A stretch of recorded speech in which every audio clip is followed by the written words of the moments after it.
Time to get a t-shirt on and record the next episode. I'm gonna clap and then I would have changed. So 3, 2, 1. Yeah. That's how you change the vibe. I really should have that to the back because we're not trying to put no brands on, but everybody knows about Nike, so it's not really that deep. But yeah, I'm doing another episode back to back. Hopefully this one I can crack out. We'll see. We shall see. I think you already know what the series is about, so I don't need to tell you here every episode.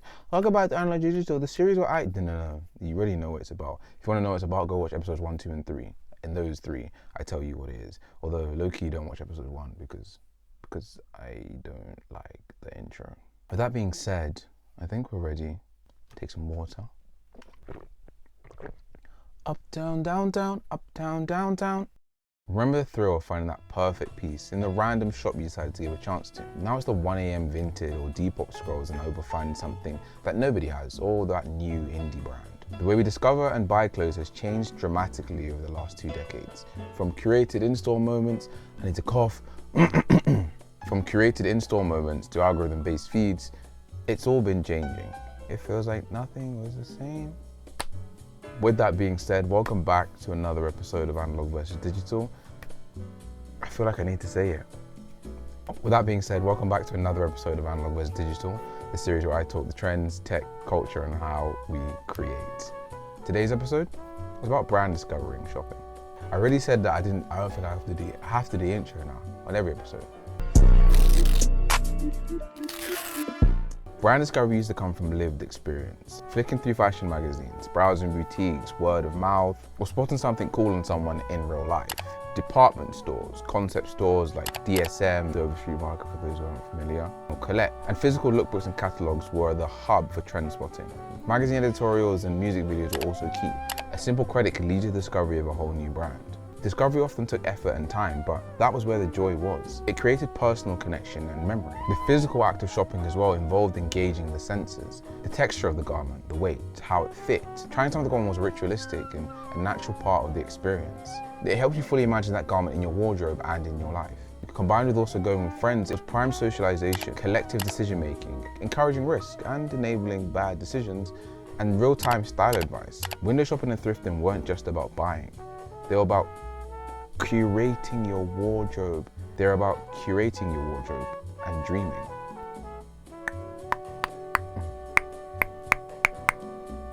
Now Instagram, TikTok, and Pinterest have become the front line for brand discovery. Platforms can recommend brands to you before you even ask, based on what you like, watch, save, and sometimes what you even say around your phone. I genuinely am convinced my phone listens to me. I'm scared. Fashion influencers, YouTube hauls, mood boards, and ads are blurring together, and sometimes it's extremely difficult to tell if something is an ad for a brand or whether somebody is genuinely excited about the product they've picked up. But with the help of the internet, discoverability has exploded. A small brand can blow up in seconds, and a product can seemingly have the whole world in a chokehold based on what we see online. I'm looking at you, big red boots. But this increase in discovery has also led to an increase in homogeneity. Many users see and are shown similar things, and as a result, buy similar products, which leads to people dressing the same, despite them thinking they found something so niche and unique. Shopping nowadays is quicker, more impulsive. Definitely more impulsive. Shopping nowadays is quicker, more impulsive, but less tactile. Convenience has taken the lead. 24/7 access to brands is unheard of. Previously, when store doors closed for the night, that was it. You couldn't access that brand till the next morning when they opened up again. Nowadays, if store doors close, you can just jump online and still buy and access the same products. I literally just emptied my brain there. I was just speaking. Crazy, and it was flowing. Filters, returns from the comfort of your own home, even try on AR, which Google recently released a feature that does exactly that. And honestly, it's scary. Scary good and scary bad. I'm gonna put a video here of Marcus Brownlee demonstrating it, and yeah, the less said, the better. But with that, we lose the surprise and spatial context of stores. Clothes are flattened to thumbnails. The only surprise now is when the item you bought online looks absolutely nothing like the images, and all of a sudden the brand have stopped responding to all of your emails. Nice. In-store culture, for example, like how Supreme built hype with lines, In-store culture, like how Supreme built hype with lines, or when you go into store and you see staff members wearing items of clothing from that brand, are very hard and almost impossible to replicate online. Items of clothing from the brand. Online, everyone is either a model or has an ulterior motive. However, some digital-first brands like Essence, for example, which I just go off tangent here and say I think it's generally one of the best high-end designer clothing websites on like the internet right now, just in terms of look, in terms of just the range of brands they have. So yeah, shout out Essence. But yeah, back to what I was saying. Even some digital-first brands now open pop-ups to create real-world connection. Neither method is inherently better. They both offer different kinds of magic. Analog discovery asks you to slow down and stumble across things, whereas digital discovery casts a wider net, both in terms of range of styles and accessibility for consumers. And as I've come to realize over the course of the series, it's not about one versus the other, it's about balancing both. That was so close, I almost actually touched hands again. A curated digital experience that translates to a genuine sense of community in real life. And I'm not referring to those absolutely feral, viral brand activations we see online. I'm talking about real community.